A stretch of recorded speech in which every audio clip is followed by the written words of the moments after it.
On subtracting. ये आपने chapter 3 में एलिमिनेशन मेथड पढ़ा होगा। इसमें हम a को एलिमिनेट कर देंगे, ये माइनस और ये भी माइनस, क्योंकि माइनस करने पर सेकंड इक्वेशन के साइन चेंज हो जाते हैं। यहाँ a से a क्या हो जाएगा, रिमूव हो जाएगा। 15d में से 10d जाएगा तो कितना बचेगा, माइनस का 5d। सिमिलरली 73 में से 38 माइनस करोगे तो कितना बचेगा आपका यहाँ पर, माइनस का 35। ये d एज इट इज यहाँ रहेगा, -5 अपॉन में ले जाएंगे तो d इज इक्वल टू हो जाएगा -35 अपॉन -5। माइनस से माइनस कैंसिल, 5 के टेबल में आता है ये 7 टाइम। तो d की वैल्यू हमें कितनी मिली स्टूडेंट, 7। अब ये d की वैल्यू उठा करके हम चाहे तो फर्स्ट इक्वेशन में रख दें या सेकंड इक्वेशन में रख दें, जिससे हमें a मिल जाएगा। a क्यों फाइंड करना है, क्योंकि हमें 31st टर्म निकालनी है, उसके लिए a और d दोनों ही हमारे पास होने चाहिए। तो सिमिलरली हम d की वैल्यू उठा के जब इस इक्वेशन में पुट करेंगे तो ये कुछ इस तरह से दिखेगी हमें, a + 10 × 7 = 38। क्लियर। ये d की जगह पर मैंने यहाँ इस इक्वेशन में 7 रख दिया, तो a + 10 7 70 = 38। 70 उठा के उधर ले जाएंगे तो a = हो जाएगा 38 - 70, माइनस करके हमारे पास क्या बचेगा, माइनस का 32। अब हम आते हैं आस्किंग पर। ये गिवन डाटा था, इससे हमने a और d निकाले। हमसे पूछा क्या गया था, 31st टर्म बतानी थी हमें, तो हम 31st टर्म सिमिलरली इसकी तरह ही लिखेंगे। अब 31st टर्म को हम क्या लिख सकते हैं, a + 30d। तो a की जगह पर हम क्या लिखेंगे, हमने क्या निकाला है, -32 + 30 ऐसे रहेगा। d की जगह पर क्या निकाला है हमने, 7 यहाँ रखेंगे हम, -32 एज इट इज प्लस 37 का कितना होता है, 210। इसमें से जब हम माइनस करेंगे तो कितना बचेगा, 178। That is our answer. तो A31 निकालनी थी, यही हमारा आंसर होगा। स्टूडेंट अगर ये क्वेश्चन आता है तो मोर देन 2 मार्क्स में ही आने वाला है ये क्वेश्चन। तो इस तरीके के काफ़ी क्वेश्चन की आप प्रैक्टिस अपने घर पर कीजिए। देखिए आप किस तरह से कर सकते हैं। 5.2 में जो आपके 7, 8, 9, 10, 11 क्वेश्चन है NCERT बुक में, वो सभी इसी तरह के क्वेश्चन है। ठीक, एक ही के मेथड से आप समझ के काफ़ी क्वेश्चन को सॉल्व कर सकते हैं। अब हम अपने अगले टॉपिक पर चलेंगे। सम अगर हम AP में करना है तो कैसे करेंगे।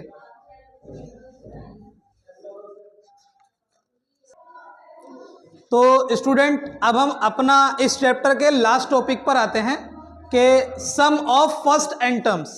ठीक, तो जो भी अभी तक हमें AP दी हुई थी, उस AP में हमसे फर्स्ट टर्म पूछी गई थी, कॉमन डिफरेंस पूछा गया था, AP को बनाने का तरीका पूछा गया था, फोर टर्म निकालने का। AP की हमने चेकिंग की कि वो AP है या नहीं है। हमने फिर AN वाला फॉर्मूला करके टर्म्स निकाली कि बताओ 31st टर्म क्या होगी, 32 क्या होगी, 52 क्या होगी। अगर लास्ट टर्म ये है तो N की वैल्यू क्या होगी, A की वैल्यू क्या होगी, D की वैल्यू क्या होगी। अब जो हमारा अगला टॉपिक है, जो हमें AP दी हुई होती है, उस AP का हमसे सम पूछते हैं। जैसे मान लीजिए आपसे पूछा जाए, कोई भी आपसे नॉर्मली क्वेश्चन पूछता है कि आपसे 1 से 10 तक की गिनती आती है, आप कहते हैं हाँ आती है। लेकिन अगर वो आपसे पूछे क्वेश्चन कि बताओ 1 से लेके 10 तक की गिनती होगा, जोड़ क्या होगा, तो आप थोड़ा सा फिर वहां पर प्रॉब्लम में फंस जाते हैं कि भाई मैं कैसे निकालूं। आपसे कोई पूछेगा 99 टर्म, आप बता दोगे 99 नंबर हो गया। लेकिन अगर आपसे कोई पूछ ले 1 से लेके 100 तक के नंबरों का सम क्या होगा, तो तब आप प्रॉब्लम फेस करते हैं, आपको देर लगती है काफ़ी ज़्यादा। लेकिन ये फॉर्मूला ऐसा है कि आप 1 से लेके 100 तक का, जैसे नॉर्मली नेचुरल नंबर है ये आपके 2 के गैप से, 3 के गैप से, किसी भी फॉर्म में आपकी AP दी गई, जैसे मैंने बताया कॉमन डिफरेंस पे चलती है, उन सारी APO का हम किसी भी टर्म तक का सम निकाल सकते हैं। इस N का मतलब वही है, इस N की जगह पर हम कोई भी नंबर रख दें, लाइक 25, तो सम ऑफ फर्स्ट 25 टर्म ये निकाल सकते हैं। तो इसके लिए सबसे पहले हमें AP का पता होना जरूरी है। उस AP में हमें निकालना होगा क्या, जैसे इसमें यूज हुए हैं हमारे 3 फॉर्मूला हैं सम निकालने के। पहला फॉर्मूला जिसमें हमें दिया है n/2 2a + n - 1 × d।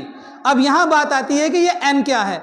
n है नंबर ऑफ टर्म, कितनी टर्म तक का आपको निकालना है। क्लियर। नंबर 2 आता है ए, जो एपी आपको दी हुई है उसकी पहली टर्म क्या है, फर्स्ट टर्म। ठीक है। आपकी तीसरी चीज आती है इसमें डी। डी क्या है, उस एपी का कॉमन डिफरेंस, यानी कि अगर एपी होगी तो जाहिर सी बात है कॉमन डिफरेंस होगा, ये हम पहले डिस्कस कर चुके हैं। तो उसका कॉमन डिफरेंस क्या है, उसमें 2 का गैप है, 3 का गैप है, -3 का गैप है, 3/2 का गैप है, ये हमें देखना पड़ेगा। एल, ये अगले फॉर्मूले जो इस्तेमाल हुआ है एल, एल का मतलब है लास्ट टर्म, और एन का मतलब nth टर्म। इसके भी आपको यूज बताऊंगा, ये शॉर्टकट मेथड है आपके, लेकिन जो आपका जर्नलाइज इसका फॉर्मूला है वो ये है पहला। तो इसके ऊपर अब हम एक क्वेश्चन करके देखेंगे। ठीक है, ओके। तो देखिए 5.3 का क्वेश्चन नंबर 1 का हम थर्ड पार्ट करके देखेंगे इसी के ऊपर। तो ये हमें एपी गिवन है, इस एपी के अंदर हमें अपने फॉर्मूला के अकॉर्डिंग इसमें चीजें फाइंड करनी होंगी। जैसे सबसे पहले हमें ढूंढना होगा यहाँ पर एन। तो इस एपी में हमें क्लियरली दिया हुआ है कि 100 टर्म, तो इसका मतलब इसमें एन की वैल्यू जो हो गई कितनी हो गई हमारे पास, 100 हो गई। सेकंड थिंग इसमें हमें ढूंढना है, फाइंड करना है ए। जैसे कि मैं काफी बार आपको बता चुका हूं, किसी भी एपी की जो सबसे पहली टर्म होती है वो कहलाती है इसकी ए। तो ए कितनी हो जाएगी इसकी, 0.6। अब हमें फाइंड करना होगा इसका डी। डी कैसे फाइंड करते हैं आपको बता चुका हूं मैं पहले भी। डी फाइंड करते हैं second term minus first term. तो सेकंड टर्म क्या है इसकी 1.7 माइनस फर्स्ट टर्म कितनी है 0.6।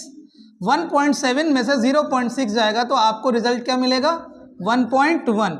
ये हमारे पास